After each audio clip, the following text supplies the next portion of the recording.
Hello and welcome to Movies, Films, and Flicks. I am Mark Hoffmeyer, and joining me is a man that just had a scorpion bite his scorpion tattoo. It's John Levingood.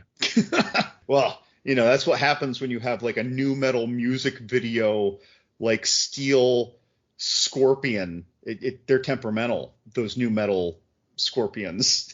The intro of this movie is just, you watch it and you have the siege.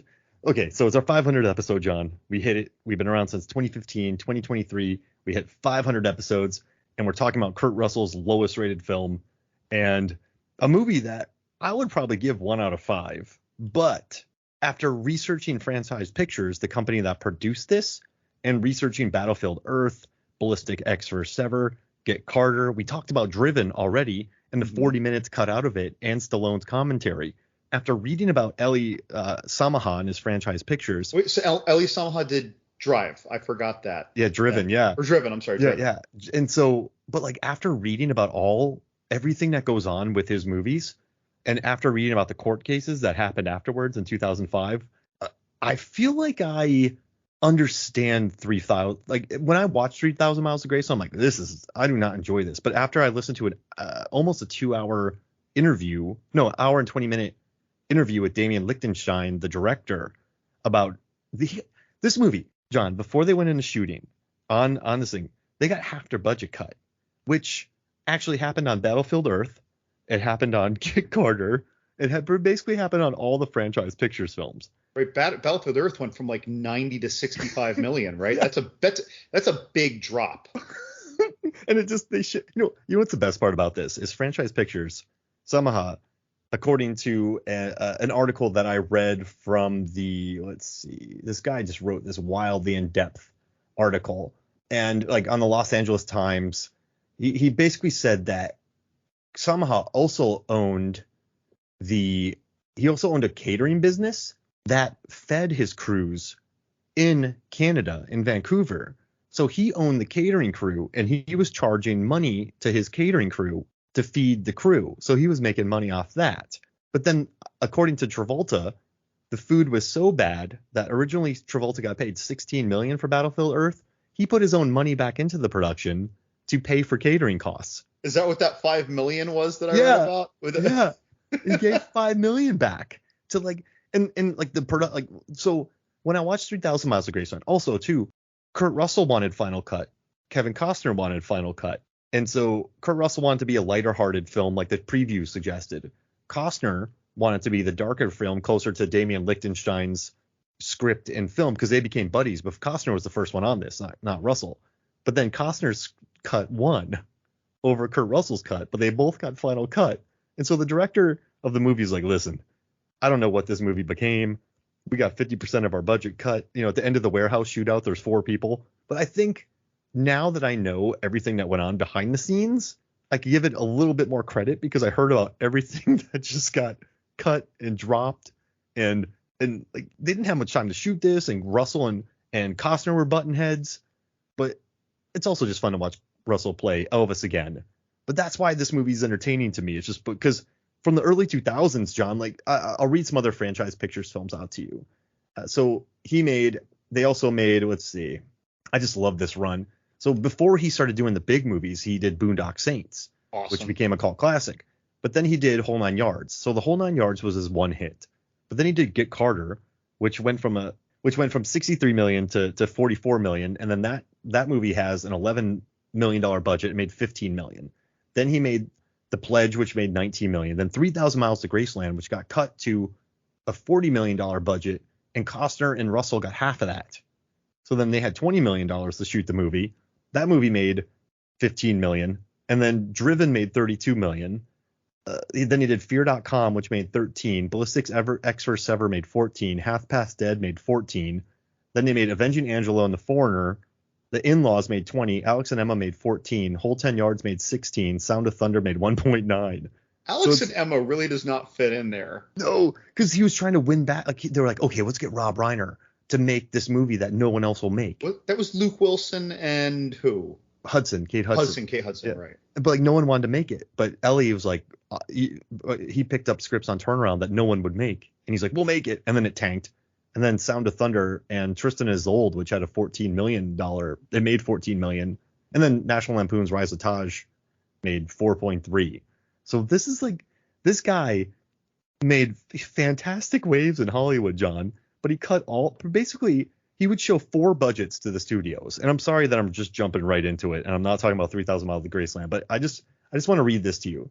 So it turns out that what he would do was he would show 4 budgets to people. He would show the budget to the German company Entertainment with an I, and then he would show a budget to the bonding bank that was lower. So he would show $80 million to Entertainment. They would give him 80.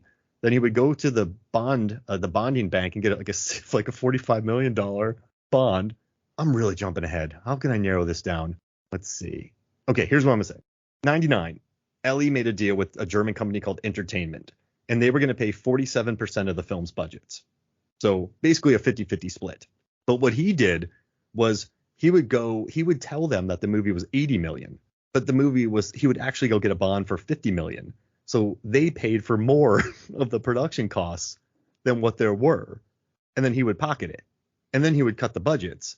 And like on 3,000 Miles to Graceland, according to Bomb Report, and when they went over his big court case in 2005, they found out that he charged $14.5 million to cast somebody named SAG, and then another $1.8 million to cast someone named SAG actors.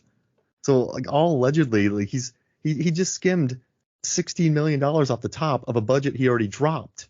And Entertainment so when thinks you they're say paying he more. pockets it, I thought you meant that he was just kind of shystering the German company Entertainment so that he could get more money towards the budget. But you're saying this was him paying himself. Well, because listen, he got sued, and there's an article where he said he was offering jurors lifetime free like VIP room because he owns a bunch of clubs. He was a landlord for Pump, which just closed. He knew Stallone. He knew all these actors because he had a dry cleaning business and he had a gigantic nightclub industry. So he knew all the big actors already. That's how he was able to get them in his movies and get international selling rights. But yeah, so he got sued and he promised all the jurors this, but only like after a real quick deliberation, they found him guilty and he had to pay back Entertainment somewhere between 112 and 122 million because they figured out how much money he took. He overcharged them for their budgets on 9 films. and listen, every film that you look into, Get Carter was supposed to cost 63 million. It cost 45 million. So, what's interesting, it would have been funny if he was just telling, German bank, we have, you're charging this much money. Like the movie costs 80 million. Yeah. So, you'll pay 40 million, but then he goes and gets a thing for 50 million. And then he only ends up paying like 5 million. They pay 20.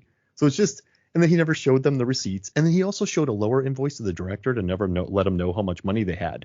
And he said this in court. And the fourth one, he showed the acting guilds and the guilds to get a credit for making a low independent budget film because he would show them the fourth lowest cost of how much the movie made. So this dude, he burned bright for about a year. And then his movies just like, he was supposed to make like 60 films and then he made, 23. And he just burned bright. And now he's not. Actually, he still owns clubs. And he's he opened a production company in 2021. And he wants to get the Chinese theater back open. So he's still out there hustling despite all this. And after my recent conversation with Uwe Boll, the interview, and learning about German tax laws out there for film, and then learning about this German tax company around the same time called Entertainment, I've been in a lot of German movie production funding the last month of my life, and I've learned it's really fun, man. Like, I know we can talk about 3,000 Miles of Graceland, but this guy's story from Franchise Pictures, and because you and I are about the same age, John, and like we watched Driven in theaters, we saw The Art of War, maybe, and we saw the whole 9 yards. Yeah. So this was like something that happened to us. So I don't, I just wanted to drop all that before we got going because it makes me happy. That's funny, yeah. It's I mean, I guess the German company might say that he's preying upon people, but of course he's getting people who want to do passion projects to take way, way, way low pay when they're $10 and $20 million actors or more. They're taking 5 or 10 or less, or right, like a cut of the earnings, right? Mm-hmm. Yeah.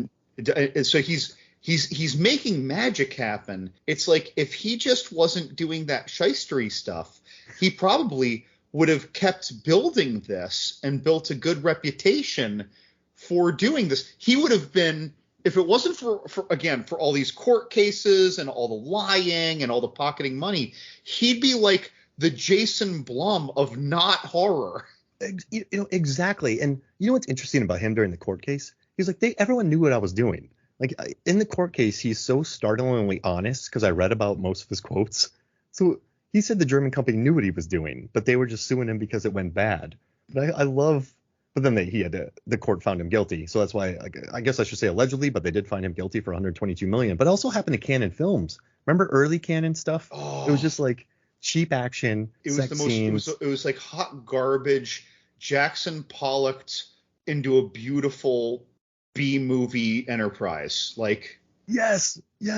But then they got too big with Masters of the Universe, Texas Chainsaw Massacre 2, Life Force, and then they just couldn't handle it anymore and they went under. All movies that I love, by the way, all three of those. And listen, like I love Uwe Boll, like this producer Eli Samaha and the Canon guys, because they were pretty disruptive in the industry for a while. Like they were independent producers who got big movies into the Canon Films. They bought theaters to put their movies in. Like these are companies that disrupted the industry.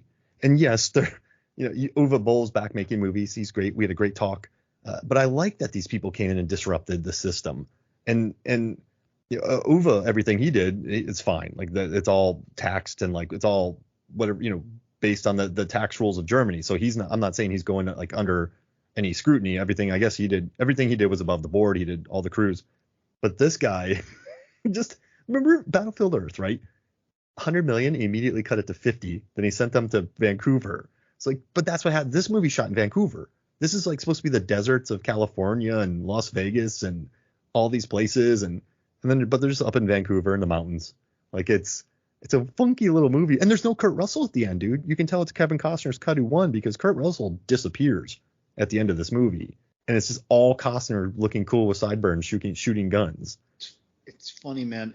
I feel like Eli Samaha, if I'm saying that name right, it's almost like he attended one too many like get rich and business motivational seminars, and he heard that quote like, when you earn dollars, live on pesos and compensate in rupees, a lot of fun things can happen. Have you heard that quote? No, but it's like that's what he's doing, right? He's making American films, but he's filming them in Canada. He's getting overseas financing, right? And he's lying about the budget to pocket money. Like he's the ultimate shyster. And again, he was making cool stuff. And by the way, so you compare him to and I never knew the pronunciation. I always would have said Uwe Boll, but because it's a Germanic Slavic language, it totally makes sense that that's it. He did the Chernobyl Diaries, right?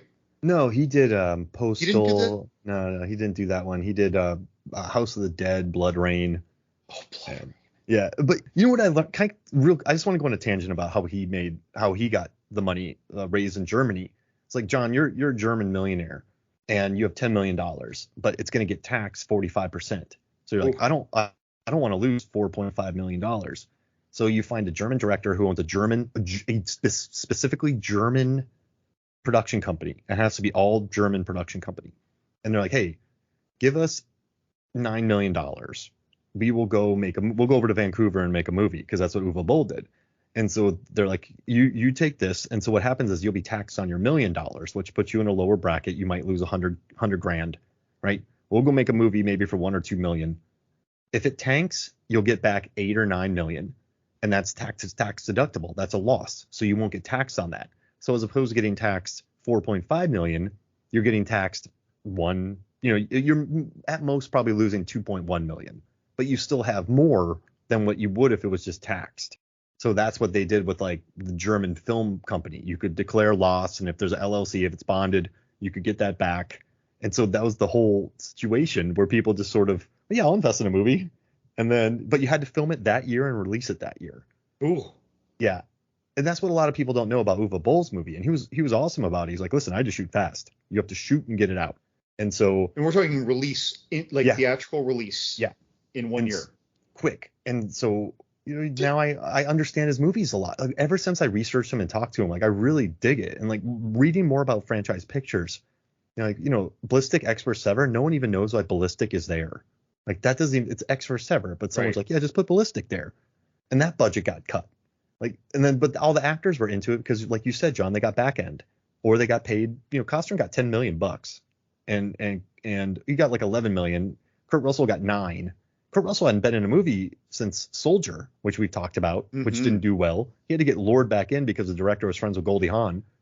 And so you have these guys making 20 mil on a budget that's been cut in half, and you can feel it on this movie. But this is a classic case of like learning how learning how the stew is made just makes you appreciate the movie more because of everything they went through behind the scenes. And hearing this about the budget, there's something that I kept thinking as I'm rewatching this. Now, I had seen this movie a couple times, but I probably had not seen it in 15 years. And I forgot how much violence is in it and how intense.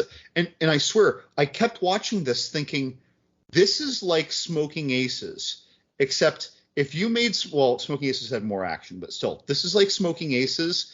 But if Smoking Aces literally had their budget cut in half, but then they kept every single frame that they planned on making. So like when you see Ice-T spinning upside down like a Cirque du Soleil performer with the 2 machine guns, and you're like, that's ridiculous. He just get picked off like target practice, but it works because the movie only had so much budget and they needed to kill X people and do something silly. And every time someone got shot during the initial heist, they must have been holding money or paperwork and throwing it in. There's always paper in the air. It's like to distract you from the production value that isn't behind the paper that's falling, right? Yeah, and that's a great point. Because the director had to use everything in his toolbox, because he shot and directed a lot of music videos before this, and so he had to use everything in his power to make up for the production limitations. So throwing cash in the air, stretching green screen scenes in Vancouver. What you just said shows though with the music videos, because normally when you have a bunch of super close up shots on someone shooting a machine gun, you can't even see like their feet. It's just all them in the picture. That's dumb. But when they're wearing Elvis outfits and when they keep doing slow motion turns with their ridiculous capes, because they're all different colors like Power Rangers, right? you're just laughing at this almost brilliant lunacy. And of course there's the slow motion shells going through the air, which might be like the cheapest of these visual effects we're seeing, right? But like, so it's like, yes, look at this. Don't look behind them. Don't look at the rest of the casino set, if you will. Because when they're shooting, there's just like 3 machines and people getting shot. It's almost never a wide shot in the casino. Unless they're running. Couldn't afford it. Right. And they kept showing the same dancers. They probably filmed that dance scene with 10 cameras and kept reusing it. So when you watch it and you don't like know about what, like, the budget immediately being cut 50% and Costner and Russell getting $20 million out of it. But then you like the scene where the bubblegum girl in the car with Costner goes to that weird green screen. They just didn't have money to go out there and film it like they wanted. The warehouse at the end, in Battlefield Earth, they just stuffed them in a giant warehouse. They're like, you don't get a soundstage, you get a warehouse. So they probably put them in a big warehouse. And so with like 6 guards, but when you don't have that much budget, you got to stretch it. And I think that's why there's so many jump cuts and stylistic cuts. And I think they had to do everything they could in his power to make it seem more. Yeah. Well, and still going back to that initial heist gone wrong with all the machine gunnery in the casino, how they kept shooting. And this is a mix to me. It's almost like it's influenced by Face Off with Somewhere Over the Rainbow playing, except instead it's the Elvis performer in, another part of the casino, but we keep cutting to that too, of the Elvis performer with all his backup dancers on the stage. And so it's like it makes the choppiness of the limited cuts they might have had for the casino, like, just onslaught, seem less choppy if they just stitched it together without that. Those cuts, I guess, kind of distract and titillate, but it was constantly stimulating. Like, see, it's funny. So you said, by the way, in the beginning, for you, this is a 1 out of 5. I think so, yeah. See, I'd go 3.5. I don't know. Maybe it's because I hadn't seen it in so long. It might also be because it gave me a lot of fond like memories with parallels between this and Kevin Costner's A Perfect World, where in Kevin Costner, he murderer on the run with this kid he's fond of. That's kind of what Kurt Russell ends up doing with this kid, and even Costner gets around with him in a way. So much plot. It's funny. There is a lot of plot in this. What seems like it should be a simple and silly movie. Yeah, and you know what? I think I might up it to 2 just because of after listening to the Damian Lichtenstein interview. I got up at like 5 a.m. this morning to listen to it and finish the movie. And I was listening to it and I feel for the guy now. But I think the worst part of this movie is I'm kind of allergic to Tarantino knockoffs. And every movie's a knockoff. Every movie like John Wick 4 borrows, like Good, the Bad, and the Ugly. Like all these movies do it. Like, every movie borrows. But like for some reason, man, I don't know, because maybe I was in that era, but all the Tarantino knockoffs that came out at that time, they just don't work for me, man. And so maybe that's a personal thing. But I also think story-wise, so the first 20 minutes is Russell meeting Courtney Cox. And so he just meets Courtney Cox. You meet her kid. They have a relationship. Apparently the director made her gain 10 pounds for the movie, and she ate grilled cheese sandwiches every day. She gained weight for this? Yeah, he told her to gain 10 pounds. I would have never known. Yeah, so that was an odd thing. He's like, yeah, I made her eat fries and cheese sandwiches every day. She still looked like a swimsuit model, though. Yeah. So she must have been very thin for some reason. But he told her 10 pounds, which is odd. But so the first 20 minutes is them. But then you get to the 20 minutes and you have the robbery. And then by 31 minutes, they've escaped. And so that the entire marketing campaign, which they built around the robbery of Elvis and like being Elvis's kids, that's done. So then they go on Costner then kills Slater. Bokeem Woodbine gets killed, which sucks. He kills Slater. He kills David Arquette. It's Christian Slater's in this movie. Kills Christian Slater. Russell gets shot in the chest. He lives. But then he goes on a road. He was vested. He never trusted those maniacs. So he's vested, and then he goes on a road trip with Courtney Cox and her kid while Costner drives across the country murdering people. It's very Smoking Aces style. And it's clear to see why Costner took the role, because he got to be a bad guy, like a horrible bad guy. But then Courtney Cox leaves. she leaves her son with a bank robber that she had only just met, but she fell in love with, to go to a money launderer. That's where she meets Costner. John Lovitz. Costner kills him, but then he takes her hostage. So then they got to go rescue her, and then they both get in jail. Then Kurt Russell gets taken out of jail, but then he's talked to by a lawyer where the kid makes him a partner. But then they end up splitting up, Courtney Cox and her kid and Kurt Russell. But then somehow Kurt Russell gets a hold of the kid, and then Russell and Courtney Cox reunite. And then you have Thomas Hayden Church and Kevin Pollak running around. And then they get to a warehouse where Holly Long has recruited Ice-T because he's better than multiple men. He is a couple guys. Yeah, he is a couple That's guys. Probably line. kept the budget down. I told you to get me a couple guys. He is a couple guys. Saved that budget. And then Kurt Russell gets shot again and completely disappears from the movie. Costner, you can tell it's his cut because he has many glory shots of him shooting. And then you think Russell's dead, but Courtney Cox and her kids steal an ambulance. Russell's alive. Then they get on his boat in Vancouver and they sail away. So there's just so much plot. If I just read the IMDb summary of this movie and didn't watch it, I would think that you just pitched me the 12 1-hour episodes for Netflix pitch. Yeah, there's a lot of plot, and so I guess for me, it just feels long, and also it's hurt by the multiple cuts.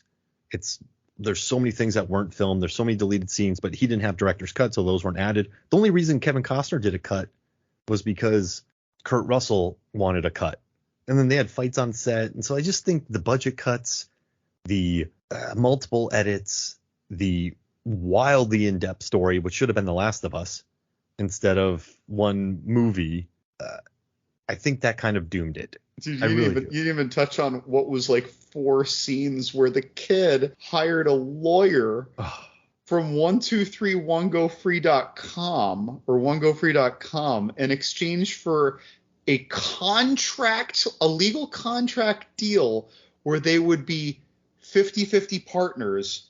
Otherwise, the guy wouldn't defend Kurt Russell against this judge who's like giving someone 2 years for some minor crime. Like it's like that, like even that little thing in there, like it's and you got a 64 Continental in there.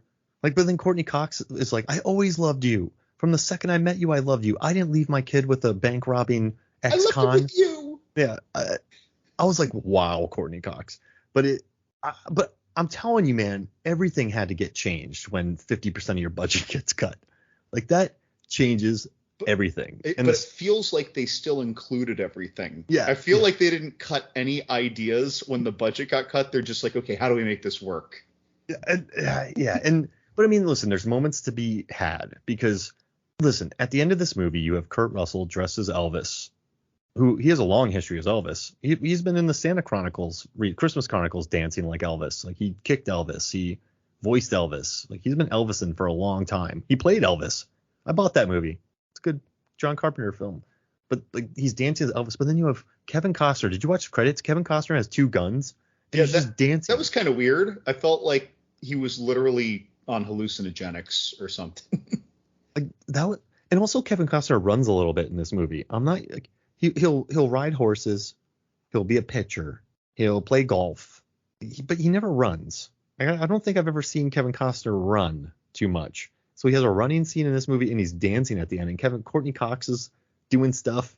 It's just an odd movie. You know, but I think you commented how you think Kevin Costner probably wanted to do this because he got to be the bad guy and it's so not what he ever plays. Can we just touch on a scene which just makes my inner John smile so hard that my cheeks hurt?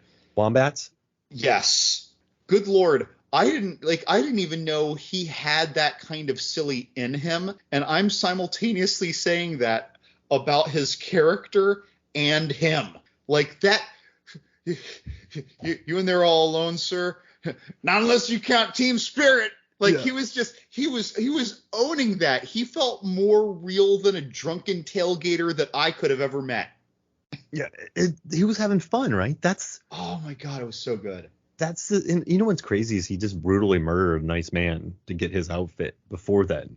Like he's in another movie altogether. I feel like Costner is. He's like in Natural Born Killers. Yeah. Whereas Kurt Russell is in a PG-13 list. I truly question how principled his character was, though. Like, and it's funny you mentioned that. Like, I actually am not convinced he killed the Wombat guy. Oh, you just think he knocked him out? Although he needs to know that he stays knocked out, and there's a big risk there. So yeah, killing him comes into it. But like, he enjoyed being around the kid. He had every opportunity to do horrible things to the kid. He could have, instead of trying to ransom somebody, he could have just killed them and come up with a different plan. He didn't start killing people, and I'm not saying that he wasn't a man of scruples, right? But I don't think he was planning on double crossing anyone until people didn't like the control that he was laying on Bokeem's dead share. Who was that share for? Bokeem. But he was dead. Right. So the thing, Christian Slater was saying we should split that his 15% 4 ways. And then the response is, no, that wasn't the plan. When you change the plan, bad things happen. But really it was, he gets to keep the 15% because it's his deal. But if Slater just backed off, I think they just would have continued with the deal. But I think that when you push this character too far, he's way off the deep end. and it just went everywhere. Because like he didn't have to kill Arquette, did he? Although the jokes that Arquette told early in that movie, I feel like his character deserved it. The thing about the Pope, or Oh, no, Einstein. Like, oh gosh. yeah, what's the smartest thing that ever came out of, you know, some girl's mouth? Einstein's dick. Yeah, like I'm sitting like, oh god, I realized that you're like the youngest David Arquette I've seen in a long time, and this is exactly the David Arquette of all the David Arquettes in the timeline that would have said this. But oh god, again, I was wincing like I was wincing to the new metal opening credits with the Silver Scorpions. And the poor actors had to laugh about it all too. Oh, like that. Yeah, that was not. Yeah, that was. I don't know. That wasn't great. Also, you want to know a piece that made me laugh in the movie, where they're at the fencing place and they're talking to John Lovitz. Courtney Cox is kind of on to Kevin Costner, and she looks at him and she goes, "Oh, do you like this? Do you like that piece right there?" He's like, "Oh, this African piece." I mean, I guess Egypt is in the African continent, but it's like he he just, that was the oddest little scene. That just felt like some he said, improv. "Oh yeah, that's right African." She says, "Looks Egyptian to me." But I'm like, well, I guess it's still an African piece, but that was an odd little scene. But it kind of made me laugh because like, what are they going for here? Is that the best way to trick somebody? Like, it was an odd. So it's fun. Like, so when I'm watching that, I was honestly thinking, does he not associate pharaohs with Egypt, or was he literally not knowing that was a pharaoh, not knowing anything about pharaohs, and literally guessed a continent, happened to be right, but didn't say the more specific answer? That seemed to be the case. I don't think he knew it was. I don't think he knew what he was looking at, and he just said it. Like he just guessed luckily on the continent. I was like, what's happening here? This is odd. But I mean, yeah. So get this. They had this. Let's see. Bomber. I just want to get to the bottom of this just so I can say it. So they had this movie.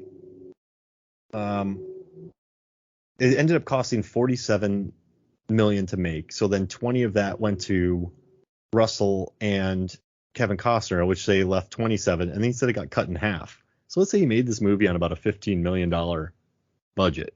I mean, that makes it better than like, oh, that's a 60 million piece of crap. But if you go, wait, actually it's like 15 to 20 because of all the cuts, then you're like, oh, because you can't really change the script too much. I just want to put that out there, John. To be fair, they could have cut out a lot of scenes of this movie without it being harmed, but they just, but God bless them.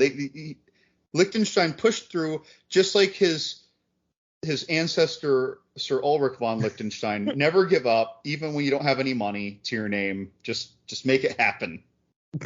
Yeah, just gets it. Oh man, but I guess that's the one thing is this movie just never has too much momentum because Courtney Cox leaves her child. But I mean, none of these people are good people. But there's and then that kid's gonna be wildly messed up, John, stealing wallets. And while his mom is banging a dude, the kid snuck into the room in broad daylight while his mom was just rodeoing Kurt Russell. Yeah, that's not going to lead to a healthy child. I can tell you that was not the first time that kid's done that. No, definitely not. But then she must know that he steals wallets because people probably complain. No, she knows his hiding spot. And she's like, that rascal. And she's like, is this your wallet? He's like, no. She's like, this one? Yeah. Oh my. This is an interesting world, John, that we're living in here. But they're just scrapping. They're just surviving. It's still a franchise pictures piece of the puzzle. And listen, we're here for Russell, John. And so Russell is not a big fan of this movie. He doesn't really talk about this movie. His cut wasn't picked. He took a long break. He didn't want to make this movie. Goldie Hawn, according to the director, got him in on it. But I mean, this is a movie where we see Kurt Russell running, one of the rare running Russell shots. Like he does basically like that in Soldier and maybe Big Trouble in Little China. And he does, but this running scene for him, I was like, oh my gosh, do we have a good Kurt Russell running scene? We have him back as Elvis because we've talked about him in Forrest Gump, Elvis, with the World Fair movie. Right. When he was younger, one of his first roles, Santa Chronicles. But yeah, he's just What do you think about Russell in this movie? Because he disappears at the end. I enjoy him. I don't feel like he. Well, I don't really feel like anybody truly shines. I feel like they really that Lichtenstein, if this was the goal anyway, I don't know, but I feel like he did a good job giving superficially equal attention to the ensemble of Courtney Cox, her son, Kevin Costner, Kurt Russell, and when involved, John Lovitz, and when involved, Christian Slater, Bokeem Woodbine. I feel like it didn't feel like The Rock and Vin Diesel and the rest of the Fast crew. It didn't, even though they are that. I don't feel like they were getting the limelight all the time. And I guess that's a classic. I mean, Pulp Fiction wasn't the first. There were many stylized movies that came out before it, but most of Tarantino's movies, most of Peckinpah's movies, the 13 Samurai, Kurosawa's movies, tons of ensembles. So I'm not saying Tarantino was the first one to do it, but when you think about the deep bench in Pulp Fiction, the deep bench in Jackie Brown, just the deep bench in his films, I think these you think about Pool Hall Junkies, you think about the other movies that were made right after Pulp Fiction came out. They all have Things to Do in Denver When You're Dead. There's so much deep benches there. So I guess it makes sense that he spreads the love around, because John Lovitz is actually pretty good in this movie. I would say of all the actors, this is the most range. He shows fear. He's not bidding. He's not in a bit. Like, you watch him in Trapped in Paradise and you want to vomit. But you watch this movie and you kind of go, oh, like, he's scared. Like, he is scared right now. So he is strong. And I like Thomas Hayden Church in a cowboy hat. He pulls that off. I think, yeah, I wanted Bokeem Woodbine to get more time. When he died first, I was like, I love Arquette, man. Arquette's great, but why can't we have Bokeem around for a little bit longer? I don't recall which movie came first, and they're both Bokeem Woodbine movies. But Big Hit? When we're meeting this despicable crew, I'm reminded of The Big Hit. Yes, the beginning of The Big Hit, very much. Even though he's not talking about masturbation for 36 minutes. That was hilarious. The Big Hit was 98. Oh, so it was before this. Mm-hmm. But it made me think of that. I need to watch that again, John. Doesn't it feature a lot of jumping and shooting? Yes. A lot of weird stunts, too, like putting your head on one handrail and putting your feet on the other handrail, like in a school, and then you're rolling down from like a pole. Yeah. With a gun in each hand, spiraling, which means some of the time you're shooting the ground and some of the time you're shooting the ceiling or something. Like, that was some weird thing I think Mark Wahlberg did in that movie. I think they watched Hard Boiled and just went, what's Hard Boiled times 40? Yeah, let's do this. Because that's all I remember, John. All I remember from Big Hit is people jumping in the air with two guns. And for some reason, it looks like they're doing kicks during most of their jumps. Oh, there were a lot of kicks. And there was also the gunfight while he's breaking up with Christina Applegate at like her family dinner. But that was like a trailer moment. That makes sense to be remembered. Hey, it's on HBO Max now, so I am definitely watching The Big Hit soon. So I've got a question about Kevin Costner's character, right? I was saying how, like, I'm not 100% that he was going to kill the Wombat guy, right? Although it makes sense based on the conveniences ahead of him that he would have, but I feel like if he didn't have to, he wouldn't have. Now, if I flip that on myself, though, when he left that guy at the gas station dead, right, and he's leaving the gas station, that young girl asks if she can go with Kevin Costner. Now, if he didn't say yes, or if she didn't come to ask to join him, she would have blown up in that explosion. Yep. So then but then why was he not evil to the kid? And why does he not kill Courtney Cox when he could? It did not make more sense to keep her as a hostage or a bidding chip. It really didn't, with the way that he was willing to just kill people to get things done. Yeah, he was a straight up plot armor. I guess. Well, let's not say that. Plot armer's too easy. So let's get into the psyche. I guess that when he doesn't dislike someone and he doesn't have to kill them, he doesn't. But because he wouldn't have killed Wombat if they hadn't gotten stopped. But why would he? But that girl, the girl at the gas station, though, she would have exploded. Yeah, And that's the one exception, though. When I think of all the people that he didn't kill, or that he could have killed, or that he needed to kill, or that he wanted to kill, she stands out as, and it makes a cool scene, right? They're leaving, it explodes. She's like, ha ha ha, see, asshole, even though he was already dead. But like, it's like it never occurred to her that she would have been there stealing a few free sundries before she went about her business, before that exploded. And then he pawns her off to go to Reno with a biker gang. Right. So she would have blown up. But I mean, I don't think Costner's, he's played a serial killer in Mr. Brooks, but I think he's a guy who rarely wants to go all bad. So if he's murdering that redhead, if he's just killing Courtney Cox in cold blood, if he's bludgeoning a child, he's all bad. I mean, at the end of the movie, even the cops have respect for him. They're like, don't shoot until he points the gun at us. But by this point, he has killed 73 cops. But they're like, we got to respect this man because he's going out on his laurels. No, you shoot that man. He has killed 73 of you.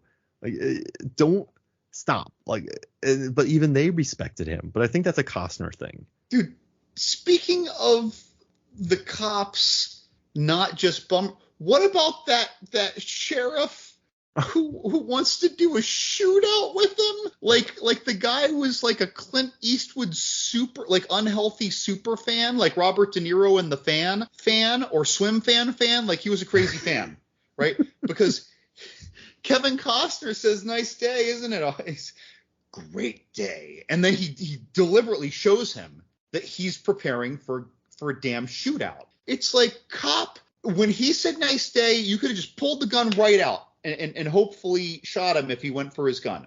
Like, but don't get me wrong, I love the flavor. I really love this scene. I do, right? But I just think of how impractical it is. Yeah, it's I think I wonder if there was something there or before or after it that got cut, because on its own it doesn't need to be there, but I think it should stay in there because, like you said, it's so odd. So it doesn't need to be there, but it also is a little spicy ingredient to the movie that makes it more interesting, actually. Oh no, I mean, again, I like the scene. But, yeah, the cop, but he has a code. You square off with the man. You give him a 50-50 chance. And so he's not just going to shoot Costner. He's going to give him a chance. And he got shot because you don't outduel Kevin Costner. And with arrows, not when he's cutting golf clubs, with baseballs, with anything. You do not out bottles with messages in it. You just don't duel him. I mean, if it's a car duel and he has a Wombat van, somehow that van's going to be faster than every other car he has to deal with. And I will say that's probably my favorite wide shot of the movie, when it's the police car and then his car, and the nice wide shot out there in the desert. Yeah, that's probably my favorite shot in the film. And there's a lot of Wild Bunch walk-ups. Listen, I'm a big fan of the Scream franchise. I actually love the David Arquette documentary where he becomes a wrestler. My love of Bokeem and Woodbine is known. I think he's a really cool actor. Slater's cool. Slater's got personality. You have an Oscar-winning director with Kevin Costner and Kurt Russell, who we talk about every 25th episode. And a walk-up dressed up. They're all dressed as Elvis, going to rob a casino because everyone else robs banks as Elvis during an Elvis convention. That's a great idea, John.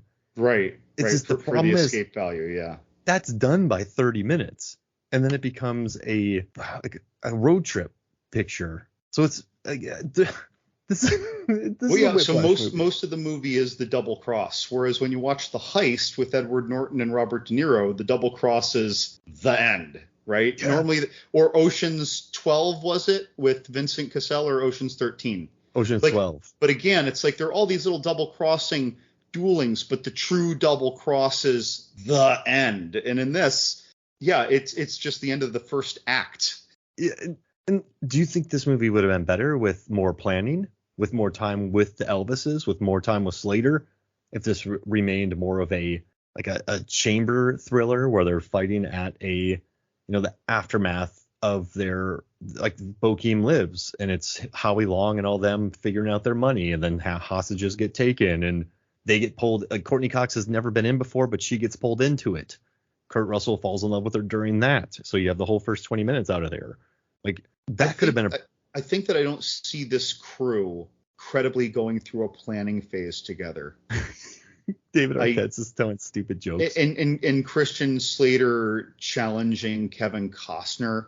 I don't see. In other words, I think that maybe this plan was simple enough where a couple key players needed to do a couple key things, but otherwise it was just extra bodies with extra guns and extra bags for extra money. So I think that's why this heist kind of worked why they executed well. But if it was more complicated, if it was more Ocean's 11, they would have needed to change these characters. They would have shot themselves in the foot. It would have never happened. They would have killed each other before they got the money. The one thing I do like is when Costner says to Howie Long, like, you got a loose crew here. And he goes, they come in for it at the end. Like, they come in, like, right. when it hits the fan, they're there. And they are. Like, they become quite a well-oiled unit. The only reason Woodbine dies is because of that cop running straight through and getting his gun stuck in the elevator. Dude, what a wild scene that is, too. Like, and you know what's neat about that is that it almost feels so wild that it feels real. Like the kind of awkward, desperate thing that you do, and then you just keep shooting, like, and turning your gun around. And then, of course, what happens? One guy wises up and breaks your wrist, right? But yeah. The shit hit the fan in there. That was a good, like, wild scene. Yeah, I think that scene, the random shootout. I think those are probably some of the stronger moments in the movie. I mean, I like some of John Lovitz's work where he admits he didn't kill the animals, but yeah, this is, and I guess the female characters aren't treated too well in this movie. Well, no one's treated too well in this movie, I don't think. But yeah. But you know what, though? So, I mean, this is Kurt Russell's lowest rated movie on Rotten Tomatoes. Wait, okay, you said that earlier. Now, Poseidon? Yeah, it's a Poseidon's higher. Poseidon's higher. Here, okay. Let me run through it. So, movies that are close to this. But above it. Because every other Kurt Russell movie is above it, you're saying. Yeah, exactly. So, 17% was a movie called Crypto. No clue. I've never heard of that. And then he has, let's see, 14%. 3,000 Miles to Graceland. Which one were you? Poseidon? Poseidon's 33%. Man, it's getting too much love from the original in that rating. It was an okay movie. Yeah, but it's not good. No. Wait, what percent was it though? 33. But get this, Soldier is 15, so it's only 1 point above. Soldier 15? Right? When it comes to, like, Soldier is such a simple and easy premise and a good, like, Soldier. Soldier, remember we talked about it? Russell broke his foot. El Nino happened. El Nino destroyed all the sets. They had to get their budget cut. They had to shoot all indoors. Like, I think even with those production problems, it's still a very straightforward narrative. So I don't know why it's only 1 point higher. But then Captain Ron is 26%, which is insane. Captain Ron is 20. How about 126%? Tango and Cash is 31. Winter People's 30. Tequila Sunrise is 50. Overboard is 46. Best of Times is upsetting. 31. All these should be higher. Oh, yeah, I agree. But let's look on IMDb. So Kurt Russell movies. All those numbers feel so, like, just, I feel like if people don't love something, they just got to hate it. There's not really an in-between, maybe. Yeah, a lot of C minuses there, maybe. All right, so let's see. All of his movies. First and foremost, let's see what 3,000 Miles to Graceland. Oh, this is going through all of his movies in a row. Okay, so The Thing is 8.2. Escape from New York is 7.1. Let's talk about the ones that are under 5. Swing Shift is 5.9, so we'll start there. So we have a 5.9. Tango and Cash is 6.4. Backdraft is 6.7. Captain Ron's 5.8. That's sad. Tombstone 7.8. And then Stargate 7. Executive Decision 6.5. And these, we've all talked about these on Movies, Homes, and Flicks. Breakdown. So, whoa, John, we had a run there of, we did wow. So we've done Captain Ron, Tombstone, Stargate, Executive Decision, Escape from LA, Breakdown, Soldier, 3,000 Miles to Graceland all in a row. We basically have all of his 90s done. But so 3,000 Miles to Graceland is 5.9. Soldier 6. So right now, according to his movies, it's the lowest on IMDb next to, what did I say, Swing Shift. Wow. So let's see if anything else is lower. So yeah, it's the second lowest. Dark Blue, no. Poseidon's 5.7. That makes sense. So on this one, yeah, it looks like Poseidon and Swing Shift and 3,000 Miles of Graceland on IMDb are the lowest. I'd be willing to submit that this might be, if I'm judging a Kurt Russell movie just for how much I like Kurt Russell in it, this is lower. This is way low, right? But when I'm just judging this movie, I'm kind of like in the 3.5 out of 5 zone. Like I enjoyed it. I don't want to watch it again anytime soon. Yeah. But I enjoyed it. And by the way, did someone see Howie Long play a pilot in Broken Arrow? And they're like, Howie Long, we need a pilot. Yeah. Like, have you ever seen him not play a pilot?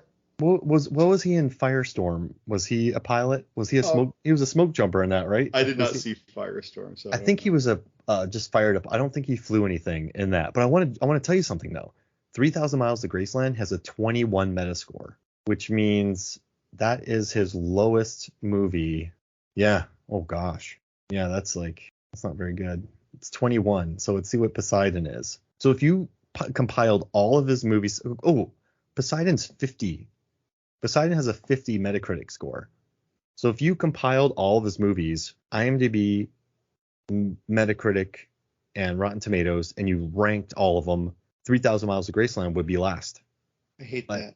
By a large, large margin. But that's critics, that's audience, and I don't know how Metacritic does their score, but that's those three all combined. So audiences and critics voted this the lowest. But I don't like based on the production troubles, I would put, Poseidon had a ton of money, and it's bad. That's just it. How is that? I think people are just loving the original. Yeah, because listen, there's no way. There's no way. Also, I like that we have 2 Wyatt Earps in this movie. At least Kurt Russell has Tombstone and Kevin Costner has Wyatt Earp. Now, I'm gonna ask you a question, and I want you to answer it honestly. Don't lie. I don't know why you would lie, and I don't know why you wouldn't answer it honestly. What would you rather see? This movie with Kevin Costner and Kurt Russell, or Bill Pullman and Bill Paxton? Wait, so like if I had never seen the movie? Yeah, and Bill Paxton is Costner, and Bill Pullman is Russell. But it's 2004. Is that when this is? Or 2001? It's 2001. I think that at that time, I think I'd be pulling for Costner. Okay. Whereas if I had been able to go through, he did do Twister at that point, so he has been a good leader at a point. I was actually thinking of Twister in my head and Frailty for the range. Ooh, right? Yeah. Frailty was after this. I think it was after this by maybe it was about the same year, 2001, 2002-ish for Frailty. Let me look. That's a movie we're going to be covering very soon. Dude, Frailty's so good. 2001. Same year. Yeah. Okay. Well, so if I had seen Frailty already, that's tough though, because I still think of Costner when I think of these not shoot 'em ups per se, but these like westerns. So I think I would have erred on the Costner side, to be honest. But then again, I would have had so much trouble seeing Costner in a script this wild, and Bill Paxton has more of a history of even playing Chet in Weird Science. He's played more characters. Yeah. And so he has that going for him. So maybe I would err on the Bill Paxton side. That's tough. I had to really think that through. I had to really break that down to get somewhere. By the way, totally unrelated. Yesterday, I watched the movie The Vagrant, which is a 1992 full moon picture starring Bill Paxton. Ooh. And it is like The Dentist quality, but The Dentist is way better. I need to watch this then. So Bill Paxton's playing a bad guy? No, he's the protagonist actually. Oh. He's a businessman, like a young young yuppie accountant analyst, and he buys a house in the LA area which he cannot even afford. He gets himself into a money pit situation, but there's this vagrant who looks just mutilated with a dead eye and like a swollen, puffy, like scarred up hand and burns on his face and long, crazy, like matted hair. It's played by Marshall Bell.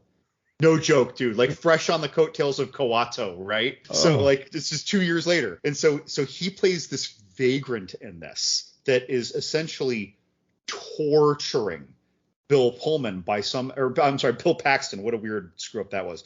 Bill Paxton by getting into the house. But again, so I just saw this weird Bill Paxton movie. It's on Tubi, folks. Right now, it's on Tubi. You can watch this for free, but it should be free because it's not. I need to watch it. But he plays. It's the same. It feels like a 90-minute Tales from the Crypt episode because the scenarios are almost cartoonishly unrealistic. Even his work life, his girlfriend, the execution, the budget, the gags. But just a weird little Bill Paxton aside, while we're not talking about a Bill Paxton movie. He's the best, man. Listen, I've told everyone this multiple times. So I worked with him on $1 Million Arm. I was the first team PA on that, and I got assigned to him whenever he was at the baseball stadium. It's the coolest guy I ever worked with. The coolest, funnest. He would just run into the crafty, make sandwiches. He would complain about the other actors on their cell phones. He would be like, yeah, they wanted to do a Bill Pullman, Bill Paxton skit on SNL or something, but we didn't want him to do it because we didn't want to be tied together. And he just ran everywhere, and he was super chill. I've never had a better time working with somebody. So whenever people talk about Billy P, I love it. And also, A Simple Plan is one of my favorite movies of all time. What a thriller. And then last question. Dermot Mulroney or Dylan McDermott in these roles rather than Kevin Costner and Kurt Russell? I feel like, okay, if the Lifetime Channel did an action movie and this was the action movie, that's the casting. But I mean, this movie's crazy because Costner does things, and the one thing I like more things than one, but Costner took himself out of his comfort zone, for better or worse. He was not in his comfort zone dancing in this movie, all these scenes, being a Woody Harrelson and Natural Born Killers-esque killer. This was not his comfort zone. And so you look at his movies before and after. Yeah, he has much lower movies than this. So he has Postman, which is 8%. Oh, I think I love that movie. And then he has Dragonfly, which is 7%. Okay. So this is not his lowest. This is not his lowest movie, John. It's his third lowest movie, which fair. That's fair. But I don't know, Postman, that's really ambitious. Give it a 23 or something. I'm telling you, I love that movie. I think it's amazing. Well, you know what I think happened is Waterworld. Remember, like, I love Waterworld. I love Waterworld. So it has a 45% score and 43% audience score, but it's beautiful. They spent so much money and it looks gorgeous. And there's jet ski action scenes. It's the only film to hit 3 on the Hoffmeyer scale, which is catapults, jet skis, and CBs in a movie. It's great. But you know remember how much bad press there was about it? Like, you and I didn't even have internet. But for some reason I knew that Waterworld was over budget. I don't know. I feel like my dad was telling me that from the Wall Street Journal when I said, let's go see Waterworld. Like, oh no, it's some bullshit article that he's reading in the Wall Street Journal about the budget. Right? Like we didn't even know, but we knew. And then he makes Tin Cup, which is badass. Like, I love Tin Cup. Absolutely. So good. Absolutely. But so he followed up. So he had a hit in between. But I think Waterworld was still fresh on people's memory. And then he goes and makes the 3-hour Postman. Oh, no, get this. He made Wyatt Earp, which was insanely expensive. Outstanding. But it tanked. It made $24 million, had a gigantic budget. Then he made The War, which I liked, but that didn't make any money. Then he made Waterworld, which got tons of bad press. But then he comes back with Tin Cup. Tin Cup's amazing. But I think when Postman came out and there was word on the street of that like the movie just went over budget. It was 3 hours long. I think people were ready to hate it. And so that's why I think he just had such bad momentum when he made that movie that I think it was overly hated because of the running time and budget of it. I think people are just like, Wyatt Earp, Waterworld, and now the Postman. Like, what's this guy on? That's my 2 cents. That's why I think it's so hated, because I don't think it's as bad as that score. All right. Okay, listeners, if you're this person, I don't know why you're listening, but if you complain about movies that are long, stop seeing those movies. Yeah. Like, that's like saying, I really don't like bloody movies with a lot of profanity, and then you go see the Texas Chainsaw Massacre Part 2 and complain about it. Like that's on you. That's stupid. Like, don't why are these people complaining that it's too because it's long and boring. It's clearly long and plotty. Like, you signed up for this. Mm-hmm. Like, and I guess Costner shouldn't be mad though that it didn't do well, right? Because he should have known that he was coming off of two huge like movies that made a lot of press for going over budget. So he should have. Great movies though. Do you think though that he? But you know what I think? Why he made Postman is because Waterworld, he didn't have final cut on it. He wanted to make an epic movie, but he didn't have control. So I think he's like, I'm gonna go make a movie with my own that I have control of, because Waterworld was a hit. So I think he went and he directed and produced and starred in Postman. He had total control over it. So I think he was just pissed after Waterworld that he didn't have that control. So it just seems like he wanted to take it back. That's my thought. But I mean, he wrestles Will Patton. It's a great thing. Yeah, dude, I think that's such a good movie. So that fight, right? It's not as it doesn't have the flair, but you know how. So you've talked about the fight at the end of Rob Roy, but it's like about how exhausting it is, how it's not just a constant thing. People are like catching their breath while gauging each other and almost hoping the other person doesn't lunge yet because you're both trying to catch your breath. Like, when Will Patton and Kevin Costner go at it, and granted Kevin Costner's character was no fighter in The Postman, but still, like, it's desperate, it's feral, but it's wild. It's like the first time we see Kylo fight with a lightsaber, right? It was kind of reckless and unskilled, as opposed to later movies where he's a little more keyed in, right? But yeah, and then they're rolling on the ground. They're just exhausted. It's like it's totally not meant to make either guy look glorious. It is fights are ugly, and it made it look that way. No, that's a really good point. Yeah, and I just think people weren't used to that in '97. I think they wanted the they wanted Inigo Montoya.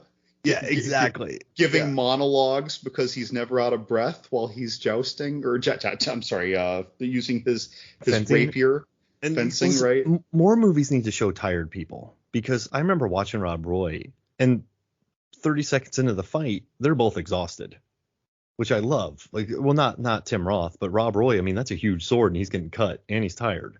So I love watching that. So yeah, but yeah.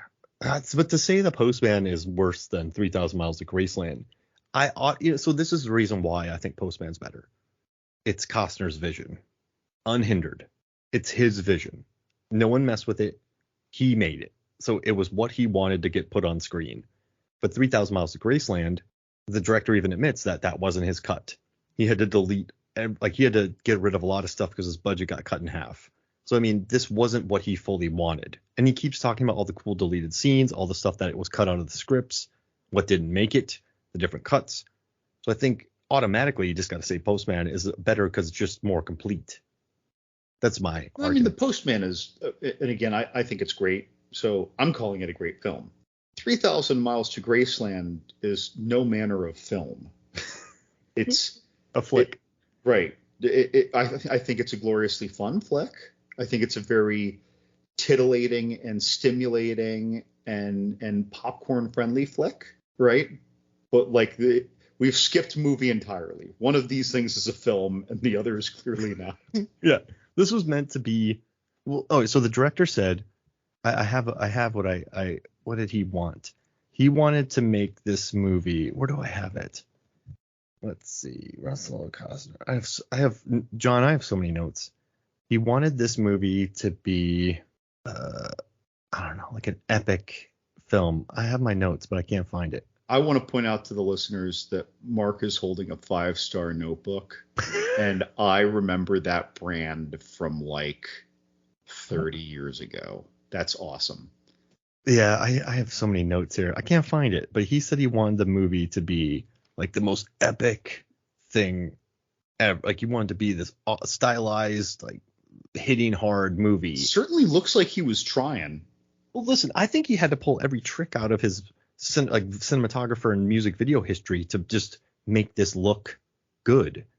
And even the colors and the light filters and the lighting too, was very music video-y, very, very bright.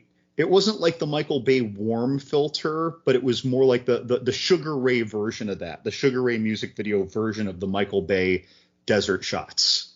Absolutely. And I think he did the best he could. And also, John, like, so I've been on movies where we're supposed to have 100 cars and they cut it down to 40 on the day.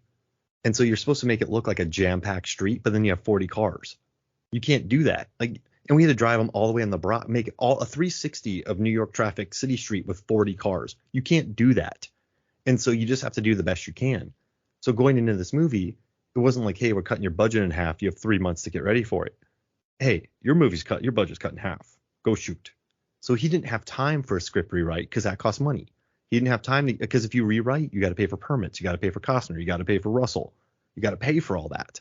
So when you cut that by 50%, your locations, your extras, everything, your time just gets less and less. So I think they really hindered this movie because here's 50% less money and you can't change the script to make it a smaller, more compact picture.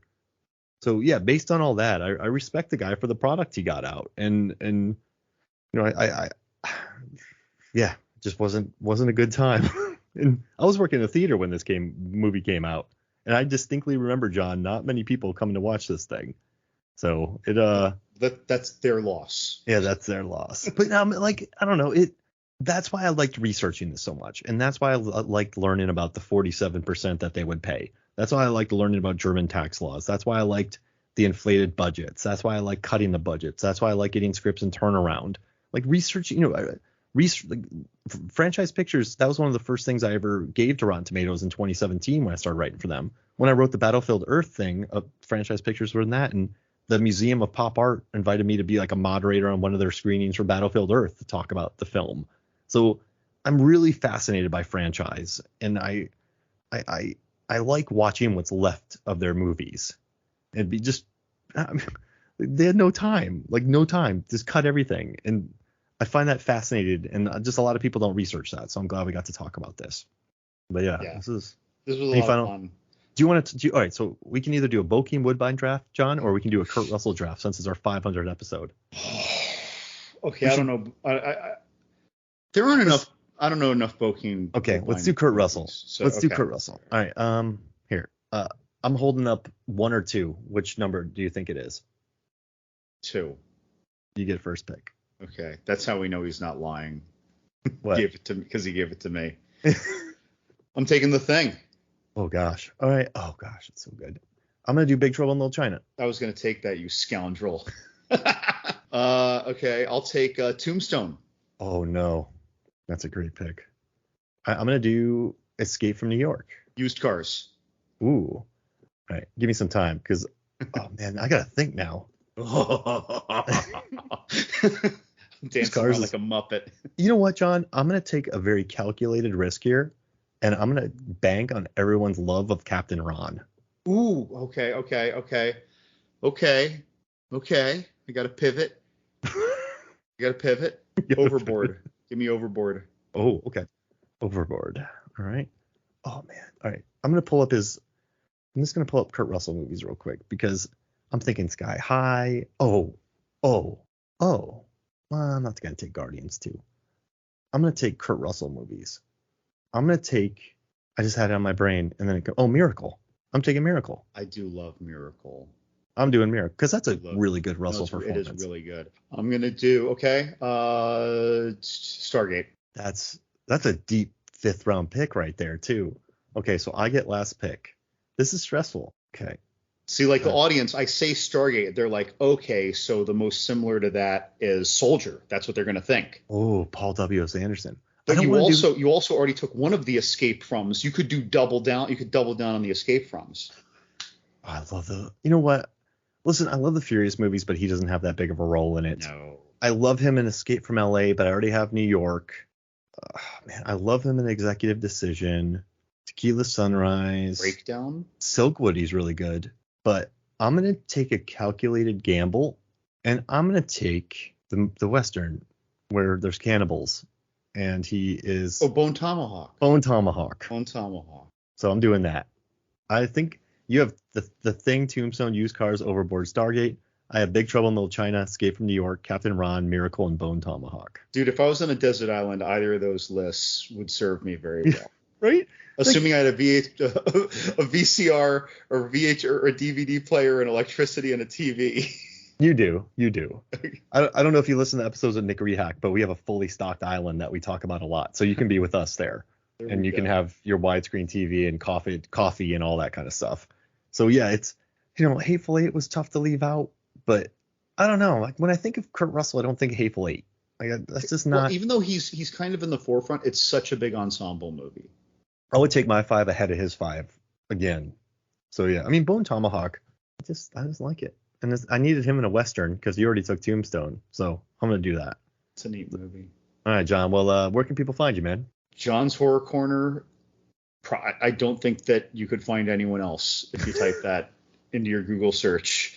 I don't necessarily trust Bing. I'm not paid by Google. I just want to make that clear, but I don't trust Bing. But if you Google John's Horror Corner, you'll find me wherever I am. I love it. And we're doing Frailty next probably. Oh no, Predator's gonna come out next, and then we'll jump on Frailty, and then we got to figure out another Kurt Russell movie to talk about. Let's do it now. Let's tintillate. Okay, I'm not trying to break the Kurt Russell thing, but there was a time, perhaps 300 or 400 episodes ago, where we threatened that we were going to do Kurt Russell every 25th for 500 episodes, and then we were going to do Dolph Lundgren. Okay, well, all right. But you know what we could do? You know what we could do? Bear with me here. All right. Keep doing the Kurt Russells until we run out, but start peppering in instead of every 25th episode, every 26th episode. I love it. What do you want? A Dolph. Okay, so let's pick our next Kurt Russell and our first Dolph film. So we have Sky High. I don't want to Death Proof because I can't stand the eating in it. We have do it eventually though. Yeah, Deepwater Horizon. We have Miracle. Let's do Miracle because you said that, and what's funny is that I never think of that. If you tell me to list Kurt Russell movies, like I might never think of that. And when you say it, it's like I know I love that movie. I love it. So Dolph, and then we'll do Miracle, and now we have Dolph Lundgren. We have Rocky IV.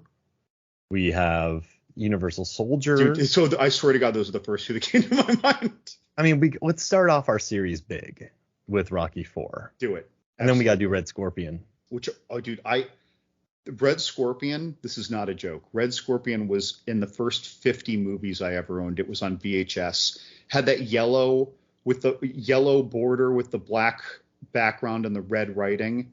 I still remember when they opened up a prison cell, and as he's standing up, he roundhouse kicks a guy like with the toe of his boot in the chest. Do you know what I'm talking? You remember this? Oh yeah. Like it was like the first blow he landed in the movie, and I'm just like, he's so big that would hurt so much. And speaking of big, we got to do Showdown in Little Tokyo as well. Oh, dude, of course. Have the biggest penis I've ever seen in my life. And also, I just bought Dark Angel, where Dolph delivers a cocaine real aliens. Yeah. So we have plenty of stuff. So we're gonna do Miracle and Rocky IV. You all right with Rocky IV first, or you want to do Red Scorpion? No, we're good. We're good. Right. You can't go wrong. And Frailty's in the near future. Yeah, that's perfect. I love me some Billy Pax.